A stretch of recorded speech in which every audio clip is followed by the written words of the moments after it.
Pangeran Diponegoro, seorang pemimpin perang yang namanya dikenang sebagai salah satu pahlawan terbesar dalam sejarah Indonesia.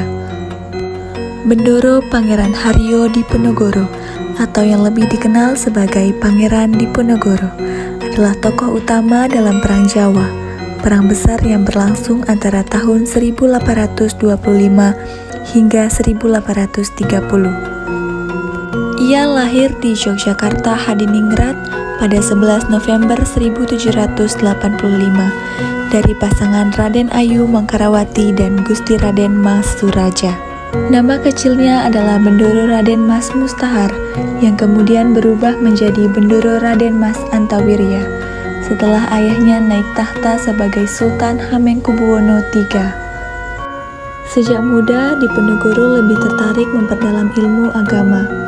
Ia gemar membaca kitab-kitab Islam dan berguru pada para ulama. Berbeda dengan bangsawan keraton lain, Diponegoro justru lebih suka hidup sederhana dan dekat dengan rakyat. Namun semua itu berubah ketika ia ditunjuk menjadi wali bagi Sultan Hamengkubuwono V, yang saat itu baru berusia 3 tahun.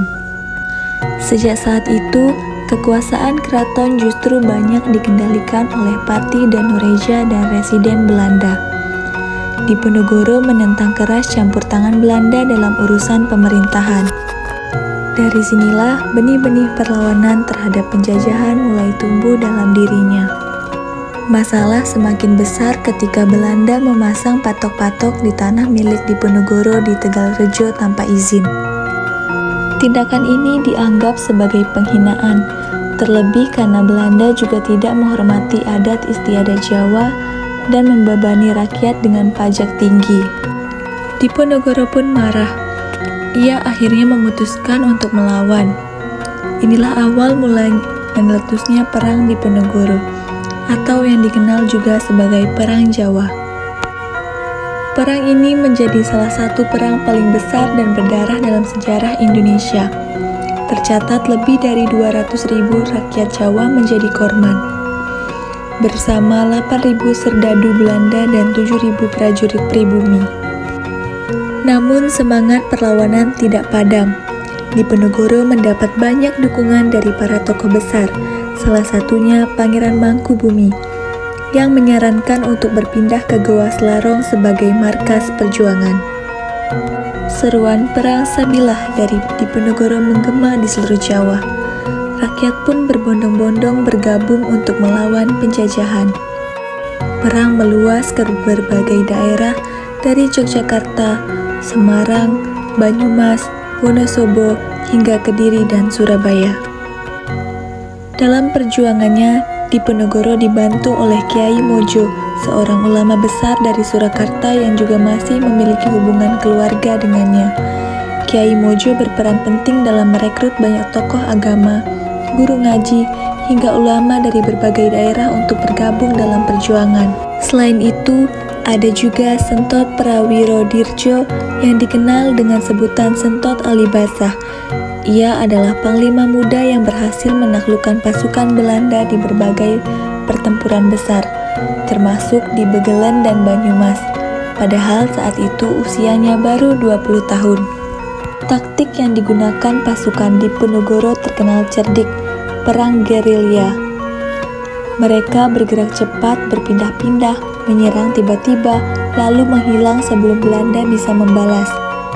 Berkat dukungan rakyat, pasukan Diponegoro selalu memiliki tempat bersembunyi, logistik dan informasi yang kuat.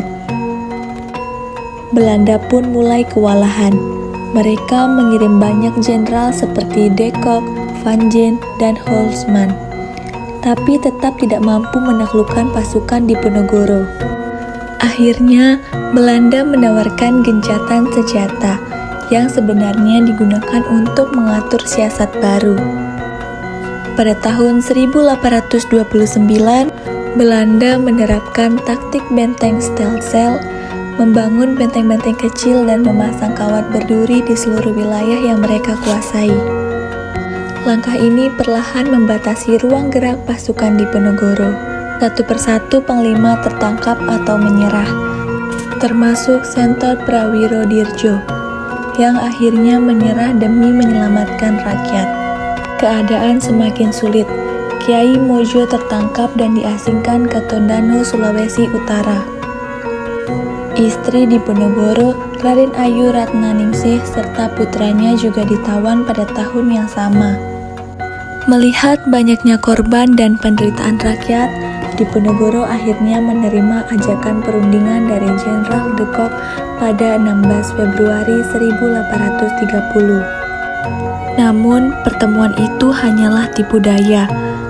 Saat pertemuan kedua di Magelang pada 28 Maret 1830, Belanda menunjukkan pengkhianatan mereka. Pangeran Diponegoro ditangkap bersama para pengikutnya. Beliau kemudian diasingkan ke Batavia, lalu ke Makassar, dan menetap di benteng Rotterdam hingga wafat pada 8 Januari 1855. Sebagai penghormatan atas perjuangannya, pemerintah Indonesia menganugerahkan gelar Pahlawan Nasional kepada Pangeran Diponegoro pada 6 November 1953. Wajahnya pernah menghiasi uang kertas Indonesia dan namanya diabadikan sebagai nama jalan, universitas, dan berbagai institusi penting di seluruh negeri.